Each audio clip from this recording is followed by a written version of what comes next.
Project Zomboid wouldn't be the same game without this character feature. And I mentioned I'm talking about character flaws.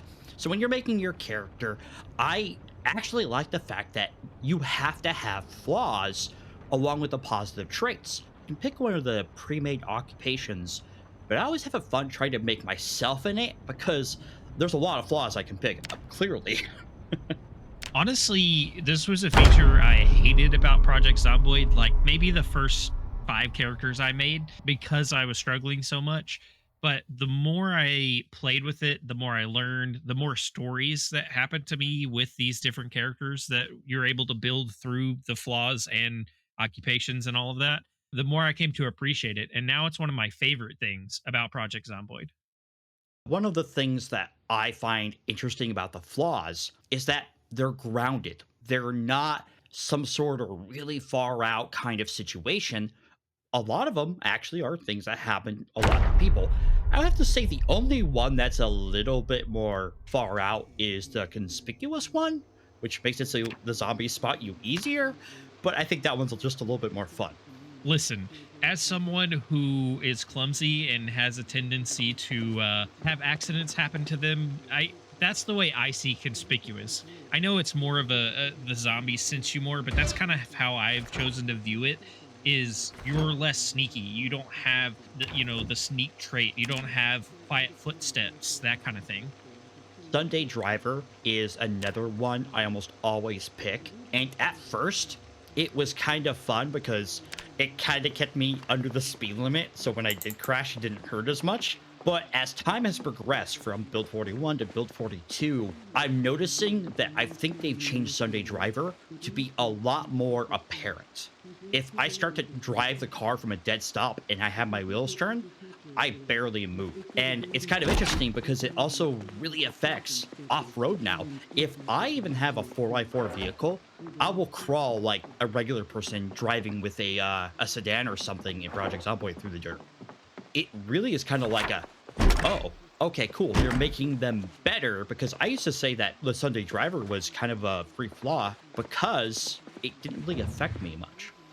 I'm gonna have to try it out in build 42 now. I haven't driven a lot of cars in build 42 because I can't ever seem to find the keys. But I used to take Sunday Driver as well, especially build 41, because, like you said, it is a free little bit of minus without a lot of drawbacks. But it also kept me, who was a terrible driver in Project Zomboid, from crashing all the time. Not all the time, but it helped me crash less because I couldn't go as fast. I couldn't get up to as much of speed. So Sunday Driver for me was less of a flaw and more of a boon, especially in build 41. I would say I also always take overweight as one of my flaws. I had never played a character long enough for him to lose that weight, but it's one of the ones that the flaw transforms. You can actually lose enough weight in game and you lose the overweight flaw, which is really cool because it really is just kind of like a, oh wow, I can actually change some things. I'm curious to see if you can also do that with the low weight and very low weight traits. Can you eat enough to get rid of those? Because I know you can go from being like healthy if all you eat is ice cream. I know you can gain the overweight status. So I assume you can go from very low weight and low weight to either healthy or overweight or vice versa. I have not lived long enough to do any of those, but I do like the fact that there are certain flaws or conditions that you can change throughout the game one way or the other. If you don't eat enough, you can get very low weight. If you eat too much, you can get overweight. If you start with the overweight trait, you can reduce that by eating better, being healthy, doing the exercises in the game, things like that. Yeah, and then you also have short-sighted. You can get glasses.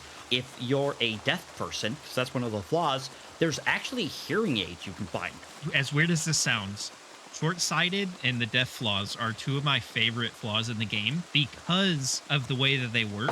First of all, I didn't know there was hearing aids you could get in the game. That's super cool. But for short-sighted, I like to do my characters random most of the time.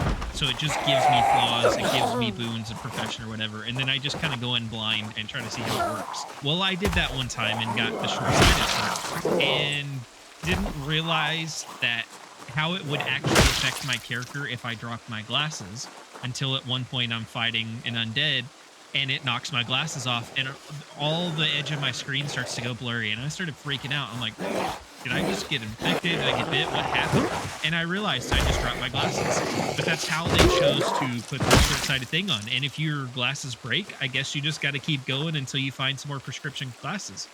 As far as the deaf flaw goes, that one's interesting to me because obviously there's music playing in the game.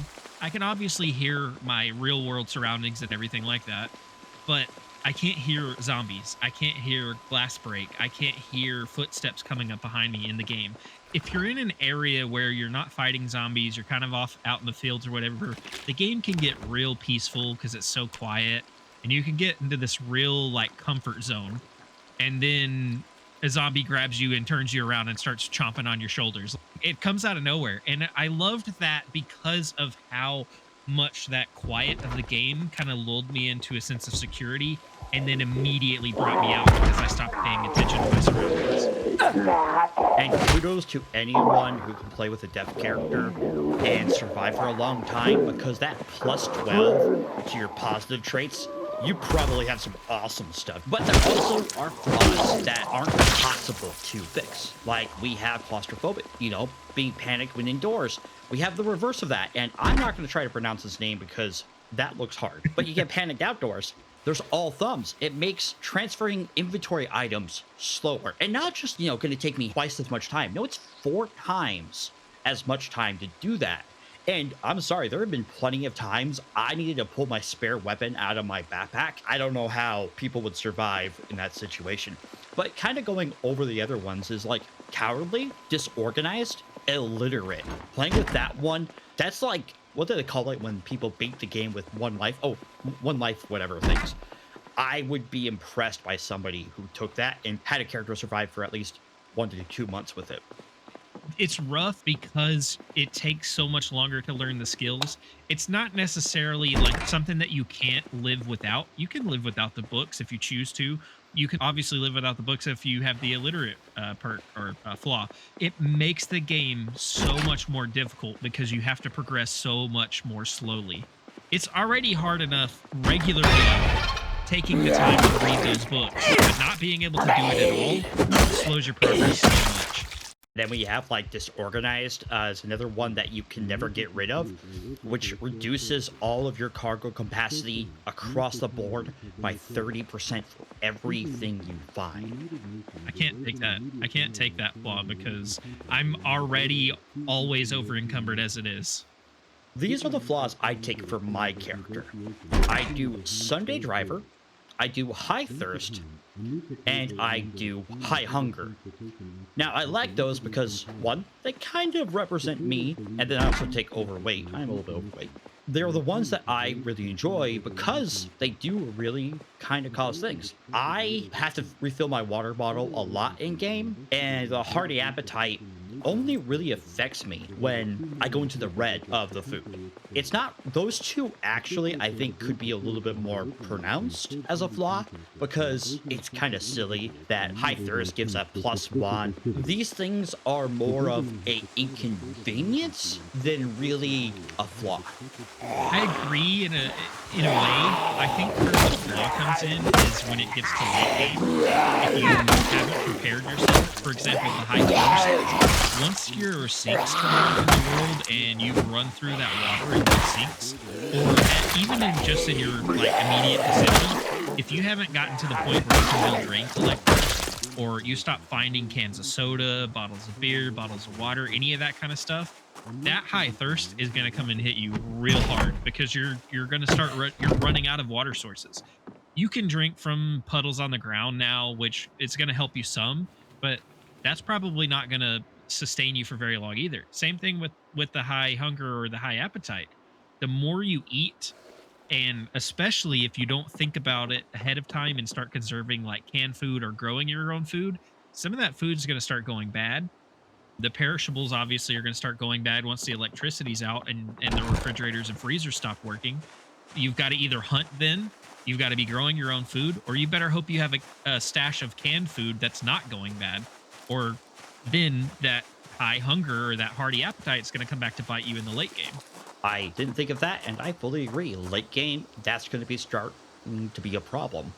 And that kind of brings up the very beginning of our conversation, where I said the game wouldn't be good without this feature, and we're talking about character flaws. I like this. This is a great way for players to always have weaknesses or the like again, it says flaws, flaws. It does a way of attaching you to your player a lot more than if you just had to earn these extra perks or positive stuff. I like it because, again, I'm grounded to my character. I feel a lot more connection to him. Because Project Zomboid is, this is how I die when you first start, it feels all the more heartache when it happens. I know Daisy players have fear, but in Project Zomboid, I literally don't want to die. I will abandon people in multiplayer not to die because it's so difficult to actually train. And every time you die with the training, and I know you've talked about that skill book mod. I see what you're doing. But yeah, just a vanilla default Project Zomboid. If you have even 2 levels, any 3 skills, you don't want to lose that at all. You'll fight tooth and nail to not die.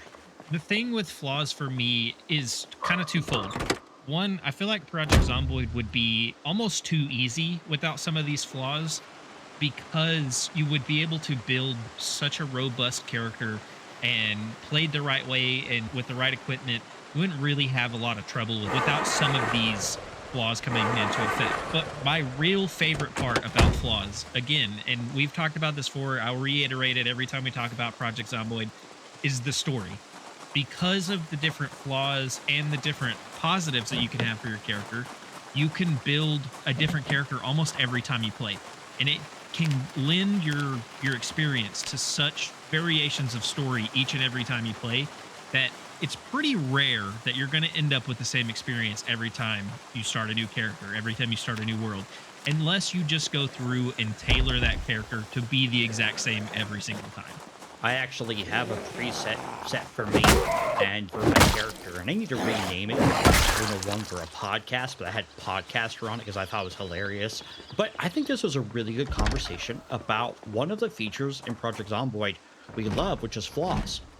We should definitely cover the positive traits soon because I think since we covered the flaws, I think people are going to want to know about the positive traits and why we like them. If you're interested in the flaws, if you're not a Project Zomboid player or you are and you haven't explored them a lot, go explore the rest of them because we didn't touch on all of them. There's a bunch of them that we didn't even talk about. Smash that like button and don't forget to subscribe.